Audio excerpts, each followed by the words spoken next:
Hello అండి. ఈరోజు మీకు సజ్జల కొబ్బరి బూరెలు ఎలా చేయాలో చూపిస్తానండి. నేను ఒక గ్లాస్ సజ్జలు తీసుకున్నాను.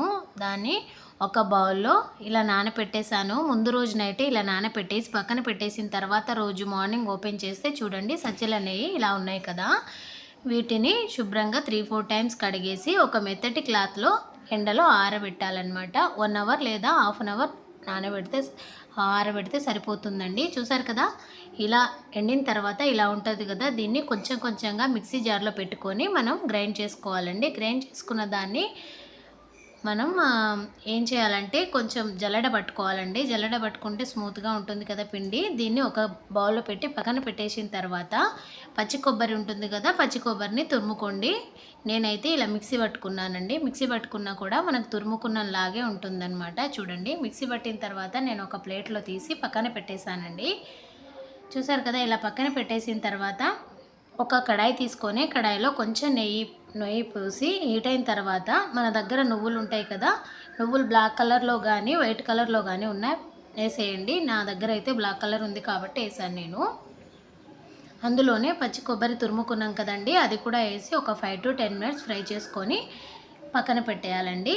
దీన్ని కూడా పక్కన పెట్టేసిన తర్వాత ఒక గ్లాస్ మనం సజ్జలు తీసుకున్నాం కాబట్టి హాఫ్ గ్లాస్ నేను ఇది బెల్లం తీసుకుంటున్నానండి. బెల్లం ఇలా తురుముకొని ఒక బౌల్‌లో తీసుకున్న తర్వాత మనం దీంట్లో కొంచెం వాటర్ పోయాలి. ఈ మిశ్రమంలో వాటర్ పోసేసి పాకంలాగా చేసుకోవాలండి. ముందుగా మనం పిండి పెట్టుకున్నాం కదండి సజ్జల పిండి, అందులోనే కొబ్బరి కూడా ఫ్రై చేసుకున్నాం కదా! అది కూడా కలిపేసి దీంట్లోనే కొంచెం యాలకుల పౌడర్ వేసేయండి.